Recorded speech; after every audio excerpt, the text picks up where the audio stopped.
ഈ കഴിഞ്ഞ വെള്ളിയാഴ്ച ഞങ്ങളുടെ പൂരമായിരുന്നു കേട്ടോ. അതുകൊണ്ട് തന്നെ ഞങ്ങളുടെ നാട്ടിൽ നിന്ന് തെറിയും ബുധനും അതുപോലെ തന്നെ ശിങ്കാരിമേളം ഉണ്ടായിരുന്നു. അപ്പോൾ തെറിയും ബുധനും നമ്മുടെ കുടുംബക്ഷേത്രത്തിൽ തൊഴുത് നേരെ പാലത്തിൻ്റെ അവിടെ കളിക്കും. അതുപോലെ തന്നെ ശിങ്കാരിമേളം പാലത്തിൻ്റെ അവിടെ ജസ്റ്റ് ഒന്ന് കളിച്ചിട്ട്, കാരണം എല്ലാവർക്കും ഒന്ന് കാണാൻ വേണ്ടിയിട്ട്, എന്നിട്ട് നേരെ അമ്പലത്തിലേക്ക് പോകുക കേട്ടോ ചെയ്യുക.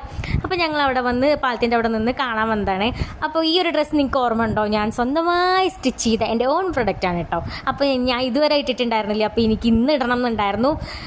കാരണം നമ്മളടിച്ച ഡ്രസ്സ് ഞാൻ തന്നെ ഇടുമ്പോൾ അത് ഇട്ടിട്ട് ഷൈൻ ചെയ്യാൻ പറ്റിയ ചാൻസ് ആണല്ലോ. അപ്പോൾ ഞാൻ അത് ഒട്ടും ഒഴിവാക്കിയില്ല.